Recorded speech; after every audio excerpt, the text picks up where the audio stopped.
Hi.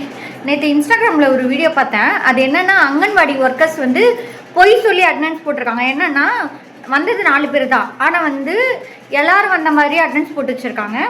இதை வந்து தட்டி கேட்க போன ஒரு ரிப்போர்ட்டர்ஸ் அவங்களையும் கேட்டாங்க, ஒரு ஆஃபீஸரையும் கேட்டாங்க. அதுக்கு வந்து அவங்க நீ என்ன பண்ணுறியோ பண்ணிக்கோன்ற திமிழ்த்தனமாக தான் பேசியிருக்காங்களே தவிர அதுதான் ஸ்ப்ரெட் ஆகிட்டு இருக்கு அந்த வீடியோ. அதை பற்றி வந்து விஜய் கௌஷி அஃபிஷியல் அந்த அக்கா வந்து அதை பற்றி பேசியிருந்தாங்க. அந்த அக்கா பேசினது எல்லாம் கரெக்டு தான். பேசின விதம் ரொம்ப தப்பு, பேசின வார்த்தைகள் தப்பு. அவங்க தட்டி கேட்கறது கரெக்டு தான், அது தப்பு சொல்ல முடியாது. ஏன்னா நிறைய இடத்துல வந்து என்ன மாதிரி ப்ரெக்னெண்ட்டாக இருக்கிறவங்களுக்கு, குழந்தை பெற்றவங்களுக்குலாம் வந்து முட்டை கிடைக்கல, சத்து மாவு கிடைக்கலன்னு நிறைய பேர் கமெண்டில் போட்டு நான் படிச்சிருக்கேன். அந்த மாதிரி வந்து அவங்க தட்டி கேட்டது கரெக்டு தான். பட் வந்து நேர்மையாக உழைக்கிறவங்களுக்குலாம் வந்து அது ரொம்ப ஹர்ட் ஆகும் அந்த வீடியோ பார்க்குறப்ப. சீரியஸ்லி நான் 8 மாதம் ப்ரெக்னெண்ட்டாக இருக்கேன்.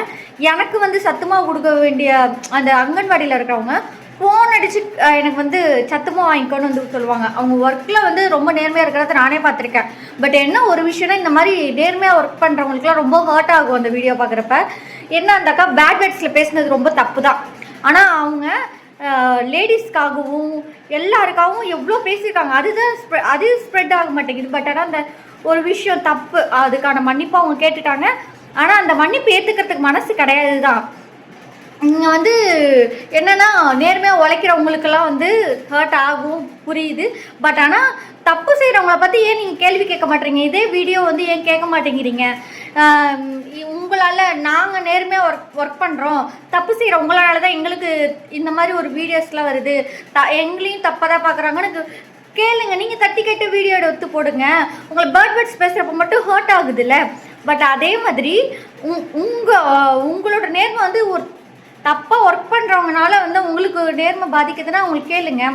அதே மாதிரி என் வீடியோ பார்க்குற நிறைய பேர் ப்ரெக்னெண்ட்டாக இருக்கிறவங்க, குழந்தை பெற்றவங்க நிறைய பேர் வந்து நீங்கள் வந்து உங்கள் ஊரில் உங்கள் ஏரியாவில் நீங்கள் உங்களுக்கு கிடைக்காத மாவு கிடைக்காம இருக்கும், முட்டை கிடைக்காம இருக்கும். நீங்கள் எந்த அங்கன்வாடியில் இருந்து உங்களுக்கு வந்து கிடைக்க மாட்டேங்குது, எந்த ஊர் அப்படின்ற மாதிரி மென்ஷன் பண்ணி போடுங்க. அந்த அக்கா நமக்காக கொஸ்டின்ஸ் கேட்குறாங்க, நமக்காக தட்டி கேட்குறாங்க, நம்ம சப்போர்ட் பண்ணணும்ல. ஸோ அந்த இடத்துல வந்து கமெண்டில் போடுங்க. அப்போ தான் நிறைய பேருக்கு, நேர்மையாக உழைக்கிற நிறைய பேருக்கு அது தெரியும். இந்த மாதிரி நிறைய மக்களுக்கு சேர வேண்டியது சேரவே இல்லை அப்படின்றது நீங்கள்லாம் வெளியில் சொன்னால் தான் வெளியில் தெரியும். நீங்கள் பயப்படாமல் வெளில கமெண்டில் போடுங்க, அப்போ தான் தெரியும்.